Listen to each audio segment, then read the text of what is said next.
Бид зөвхөн Монгол Ардын намын мөрийн хөтөлбөрөөс худал олон амлалтуудаас цөөхөн хэдийн л асууж байгаа. Монгол Ардын нам гарснаас хойш оюутан чиглэсэн тэтгэлэг төлбөрүүдийг бүгдийг нь хааж эхэлсэн. Жишээ нь дэлхийн топ ихтэй сургууль сурах тэтгэлгийг Монгол Ардын нам та бүхэн зогсоосон. Гадаадын ихтэй сургуулиудад суралцах оюутанд олгодог тэтгэмжүүдийг та бүхэн зогсоосон. Дотоодын оюутнуудын тэтгэлгийг та бүхэн зогсоосон. Өнөөдөр гадаадд суралцах оюутны тэтгэлэг Монгол Улсын боловсрол соёл шинжилгээ ухаан спортын яам дээр харьяалагдсан олгогдож байгаа. Гэвч үүнийг та бүхэн нийгэм зогсоосон гэж нэрийдэлтэй зарлцгаад нэдэр дээрээ Монгол Улсын өнөөдөр засгийн эрх авсан барьж байгаа Монгол Ардын намын гишүүн түүний үр хүүхдүүд өнөөдөр энэ тэтгэлгүүдийг авч явж байгаатай нь шудраг өсөө. Энэ нээлттэй байдал мөн үү гэдгийг бас та бүхнээс ам асуумаар байна. Үндэсний тэтгэлэг 70,200 төгрөгийг сургалтын амжилтаар үнэлж үргэлжлүүлэн олгох, оюутны дотор байрны хүртээн хэмжээг 2 дахин нэмэгдүүлэх, өндөр хөгжилтэй орнуудын ихтэй сургуулиудад бакалавр, магистр, докторийн сургалтанд элсэгчдийг илт тод нээлттэй сонгон шалгаруулж, суралцагчдын тог 2 дахин нэмэгдүүлэх. Энэ бүхнийг Монгол Ардын нам 2016 оны сонгуулийн мөрийн хөтөлбөртөө тусгаснаар оюутан залуусын дэмжлэгийг авч өнөөдөр засгийн эрхийг барьж байна. Гэвч тэд сонгогчдод амласан амлалт олох мөрийн хөтөлбөрөө биелүүлсэнгүй. Эрх баригчдын бүрэн эрхийн хугацааны талаас илүү өнгөрчөөд байхад тэдний амлалт цаасан дээр бичсэн хэвээр байгаад оюутан залуус шүүмжлэлтэй хандаж ардчилсан оюутны холбооноос ам асууя хөдөлгөөнийг эхлүүлж Монгол Улсын ерөнхий сайдад амлалтын хариу нэгсэн албан тоотыг явуулж тайлбар хийхийг хүссэн юм а. Ерөнхийдөө оюутнуудыг оюутан бүрт боломжтой тэтгэлэг өгөөд автобусны картаар нь хөнгөлөлтөд зорчуулаад ингээд байгаа мөртлөө яг бодит байдал дээрээ автобусны картаар бид нар өнгөө зорчдог байсан, хязгааргүй зорчдог байсан энэ эрхийг мань хагаад ерөөсөө сард 22% удаа зорчдог болсон.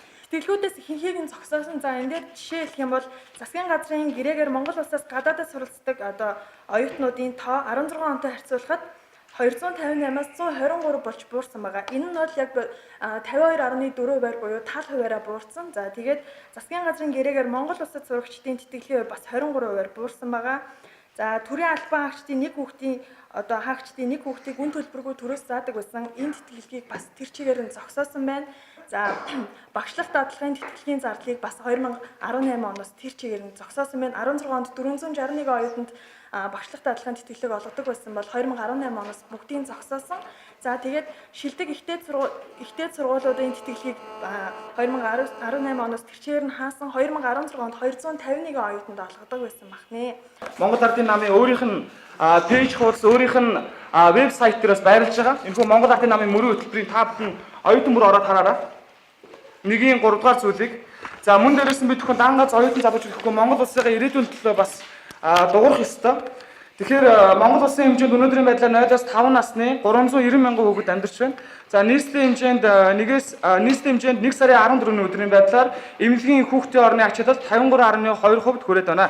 Энэ тоо өдрөөс өдөрт нэмэгдэж байгаа ба Монголын ирээдүйн улсын бяцхан дүүнер маань эмийг хоол мэт иддэг болсон. Тэгэхээр Монгол Ардын намын мөрийн хөтөлбөрийн 1-1 дээр заагдсан эрүүл аз жаргалтай их хөрс гэсэн энэхүү амлалт, энэхүү мөрийн хөтөлбөр нь яг хэрэгжиж байна уу? Энэхүү мөрийн хөтөлбөрийн хэрэгжилт нь яг хаана байна гэж асуумаар. Өмнө би 1-р курст ороход 70,200 авч ирсэн. Тэгээд яг 1-р курсын 2 дугаар семестрээс эхлээд 70,200 шууд зогсооцсон байгаа. Өглөөс эхлээд. Тэгээд ер нь бол 70,200 авч надад айгүйх хэрэгтэй байдаг байсан. Ээж аавда туслалаад ядаж өөрийгөө ингээд өөрийнхөө хэрэгцээгээ хангаад бидалтай хийгээд хүртэл ингээд 70,200-аас хийгээ авчдаг байсан. Тэгээд өөрөө айгүй хичээж 4-0 гарчтай сураад арай гэж авж байгаа мөнгөний минь эргээд өгөхгүй болохоор айгүй харамслалтай санагдаж байгаа. За Монголын нийт оюутнуудтай ардчсан оюутны холбоог бас дэмжиж байгаа ардчсан үзэлтэй оюутнуудтай бас бид бүхэнтэй улам илүү тууштай нэгтраад бүгдөө яг энэ сонгуулийн оронд зүгээр амлалт өгөө өнөөдөр амлалт өгөөд гарчгаад маргааш амлалтандаа хүрдэггүй энэ тогтолцоо бүгдөө халъя гэж оюутны ардчсан оюутнууд бас санаачлаад ингэ хэрэгжүүлж байгаа. Анхаарал хандуулсан та бүхэнд баярлалаа. Монголын ирээдүйн улсын оюутан залуучуудын танаас асууж байгаа энэ амлалтыг хүлээн авч энэхүү хийгдэж байгаа хийгдэж амжаагүй ажлууд дээр тайлбар хийн эх 7 хоногийн 3 өдөр буюу 5 гарагт Монголын оюутнуудын төлөөллүүдийг өөрөө хүлээн авч бид бүхэнтэй эдгээр асуултууд дээр тайлбар хийн уулзахыг танаас бас хүсмээр байна. Сонгуулийн мөрийн хөтөлбөр цаасан дээр бичиж тэмдэглээд өвлүүлэн үлдээдэг түүх биш. Харин бодит амьдрал дээр хэрэгжих амлалт байх ёстойг оюутан залуус сануулж буй ам асууя хөдөлгөөн эрх баригчдад амлалтыг нь ахин дахин сануулж биелүүлэхийг шаардаж ажиллана гэдгээ мэдгдсэн юм а.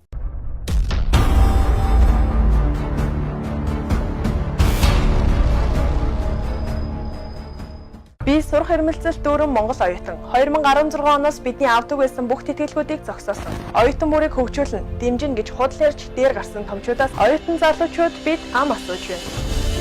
Монгол улсын нийт Улаанбаатар хотод 1 сая 300 мянган хүн амьдарч байна. Улаанбаатарт агаарын бохирдлоор дэлхийд нэгт орж байна. Агаарын бохирдлыг бууруулахад 580 тэрбум төгрөг зарцуулсан байдаг. Гэтэл агаарын бохирдол 1% бууснаа. Худал амт өгдөг улс төрчдөөс оюутан залуучууд ам асууж байна. Монгол улсад 5 хүртэх насны 390 мянган хүүхэд амьдарч байна. Нийслэл хотын хэмжээ нь өнөөдрийн байдлаар эмнэлгийн хүүхдийн орны ачаалал 53.2% хүрээд байна.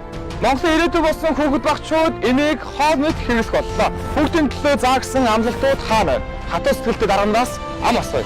Би нийтийн тэрээр зорчиж буй ингээл нэг оюутан нийтийн тэрээр үнэлт бүргэж зорчдог байсан. Харин 2016 оноос хойш бидний зэрэгс энэхүү хөнгөлөлтүүдийг зогсоож зарийг нь бүр хассан эрх дарахтнуудаас ам асууна. Шинээр хэлсэн орж буй оюутнуудыг төвшин хавьтсан сургалтын төлбөрийг нэмэгдүүлэхгүй гэж худал амласан ихтэй сургуулиудаас ам асууя. Амралтын хөөсөө нутаж Монголын залуу үеийн итгэлийг зөрчиж буй хүн бүхнээс оюутан залуучууд ам асууя.